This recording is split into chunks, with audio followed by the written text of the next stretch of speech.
Update po tayo sa Kim Pao 140 guys. Heto na naman tayo guys ha. Ayon dito sa ating legit na sources guys ay si Kim Chiu po ay napaparinig kay Ate Lakam dahil feeling kasi ni Kim Chiu guys na iniiwasan siya ni Ate Lakam sa lahat ng mga utang ni Ate Lakam. Alam nyo ba guys na nagchat si Kim Chiu kay Ate Lakam noong musta kung ano yung pamamaraan niya, kung paano niya bayaran si Kim Chiu or yung mga investors na nag-invest sa kanilang negosyo. Pero ni Iha, ni Iho, wala man ng reply si Ate Lakam dito guys. Kaya nga yung mga pakutsaba ni Kim Chiu ay dinadaan niya na lang po sa mga posts or something sa mga ganyan na bagay dahil alam naman ng karamihan guys na wala nang balak si Ate Lakam na makipag-ayos kay Kim Chiu.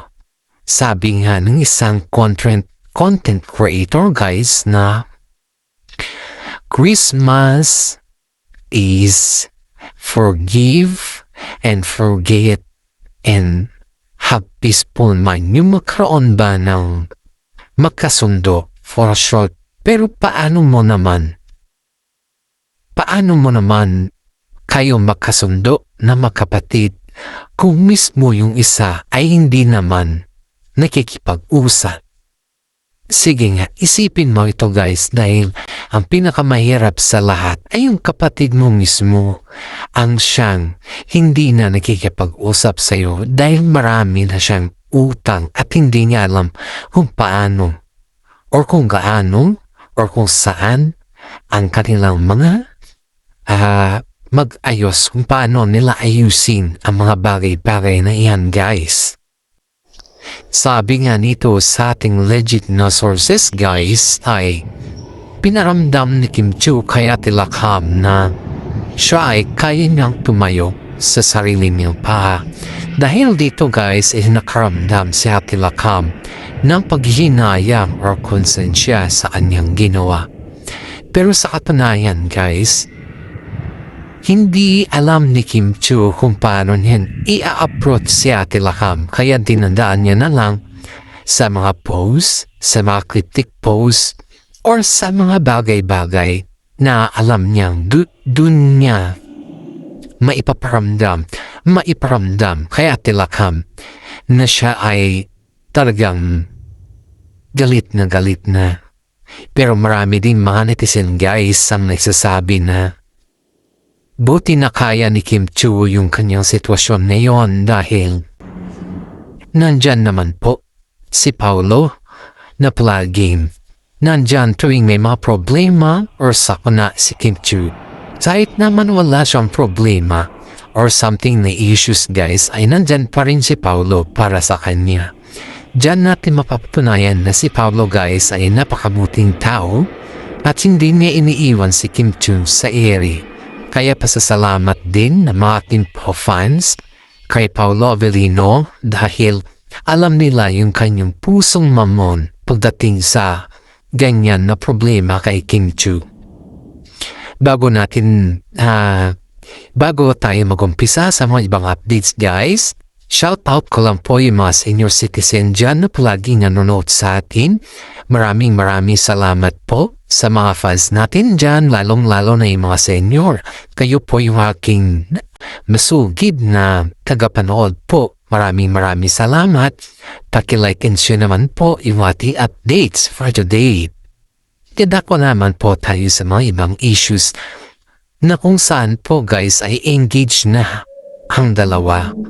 Ayon dito sa ating legit na sources, kahit ayaw ni Ate Lakam kay Paolo Avellino guys, kasi si Paolo guys alam niya yung pasikot-sikot ni Ate Lakam Alam niya yung ano yung pinaggagawa ni Ate Lakam. Kaya nga marunong din si Paolo maghawak ng pera sa mayon. Not like before guys na alam mo na. And of course, alam din ni Ate Lakam kung ano na yung pagbabago ni Kim Chiu nung sila ni Paolo Avellino. Kaya nga hindi boto sa tila kami pero tahimik lang siya. Pero nakakarating pa rin kila Kim Chiu at saka si Paolo Avellino ang kanyang pinagsasabi dahil alam naman ng karamihan guys na hindi boto si Ate Lakam kay Paolo Avellino. Pero in fairness even though hindi boto si Ate Lakam kay Paolo Avellino guys, ramdam na ramdam din ni Kim Chiu yun. Kahit gano'n na ramdam ni Kim Chiu, ay tinuloy pa rin nila yung kanilang engagement. That was a secret engagement guys dahil sa kabi-kabilaan na issues. Ayaw nila na magkaroon ng mga issues na kung saan yung kanilang happy moment ay masisira. Kaya maraming mga netizen ang natutuwa sa kanila dahil sa kanilang sakripisyo, dignidad, loyalty at respeto sa isa't isa ay natuloy pa rin ang kanilang engagement guys. Kaya proud na naman ngayon ng Kim Pao fans dahil sa mga ayudan na narinig nila na tungkol sa engagement guys. Proud na naman ng mami ni Paolo Avellino sa kanyang narinig na tuloy na ang kanilang engagement. Dahil alam naman niya na yung pang-engagement na yun guys ay ang dami ng panahon na gusto niyan mangyari yun sa kanila. Pero dahil nga po sa kasasagan ng kanilang project, wala man lang silang panahon para dun. Pero in fairness naman guys si Paolo naman po ang nag-initiate dun at sinurprise si Kim Chiu sa mga bagay-bagay na alam naman niya na dun masaya si Kim Chiu at yun naman yung kanyang hinihintay. Kaya nga po guys si Paolo Avellino sa ngayon ay doble ingat at doble saya dahil napasaya niya si Kim Chiu sa mga bagay-bagay na alam niya naman yun yung nagbibigay ng saya, nagbibigay ng suporta sa lahat kay Kim Chiu. Kahit naman siguro sino guys yung isipin mo na mag-i-engage ka na. Aba, syempre abot hanggang langit ang saya nun lalo't super protective and super supportive si Paolo Avellino sa mga career ni Kim Chiu guys. Dadako naman po tayo sa mga ibang issues na kung saan ay napaiyak si Kim Chiu sa kaganapan ng kanilang engagement. Aba, kahit naman siguro sino yung hindi makapaiyak sa kabi-kabilaan na issues, sa kabi-kabilaan na mga panahon na wala silang panahon na kung saan yung hindi na nila alam yung kanilang sarili. Yung nakakalimutan nila na this is their moment dahil sa mga kasagsagan ng trabaho, ang daming project at higit sa lahat ay mga pamilya din. Palagi kasi nilang iniisip yung kanilang pamilya guys, hindi yung kanilang sarili. Yun yung palaging napapansin ng mga netizen, mga kaibigan ni Kim Chiu.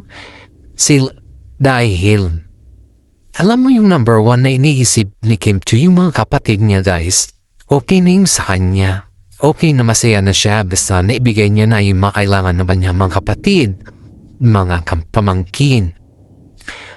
Mga pamilya niya ang importante ay napasaya niya ang kanyang pamilya. Ganon din naman kay Paolo Avellino guys. Kaya very supportive sila sa kanilang pamilya. Alam naman ng lahat na priority nila yung kanilang pamilya guys, hindi yung kanilang sarili. Kaya yung taon na guys na yung nag-engage sila, dun lang nila naranasan yung maging masaya. Dahil sa wakas, nakapag-engage na sila sa tamang panahon at tamang oras. Kaya nga napayak si Kim Chiu dito guys kasi natouch siya sa message si Paolo Avellino na sa kabila ng lahat ng mga sakripisyo, mga pagod, mga patient at lahat-lahat ay napunta pa rin sa engagement yung kanilang relasyon. Kaya nga po guys sa mga nagtatagal na relasyon dyan, wag na po natin hintayin na magtagal pa yung relasyon. Idaan na po natin sa mga engagement gaya ng Kim Pao kasi ang engagement guys ay iyan yung nakakabubuti sa isang relasyon para lahat ay manahimik na at magkaroon ng sa isang lahat ng sakripisyo. Kaya nasabi ng mga karamihan na sa wakas maging masaya na rin si Kim Chiu at manahimik na din dahil sa kabikabilaan ng kanyang mga issues ay nandyan pa rin ang engagement sa kanila. Dadako naman po tayo sa mga ibang issues guys na kung saan yung kondo ni Kim Cho ay pinaparenovate dahil alam naman ni Kim Cho na yung kondo na yun ang pinakamahal niya. Mahal na mahal niya kasi yung kondo na yun guys, doon siya nagmumukmo, doon nakita lahat o doon naramdaman niya lahat yung mga lungkot, yung mga sakit, kung kailan siya umiyak, kung kailan siya naging masaya, doon niya binubugas at doon siya nakatira. Kaya napakamahal sa kanya yung kondo na yun kasi nakita o naramdaman niya na doon siya happy.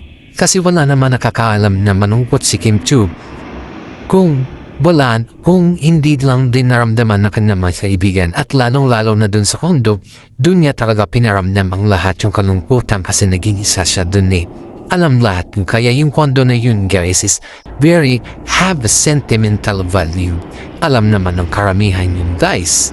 Kaya sa lahat ng mga nagtitiwala kay Kim Cho, maraming salamat na ito po isang masugid na Kim Pao fans sa lahat din po ng nakikinig at nagbibigay po guys sa mga problema, yung mga very supportive sa lahat ng bagay kay Kim Cho, yung mga advices at higit sa lahat yung mga pinapakita ng magagandang comments kay Kim Cho. Maraming salamat at nagpapasalamat din si Kim Cho sa mga suporta ninyo sa kanyang mga projects, hindi lamang po sa project at sa lahat ng active niya guys.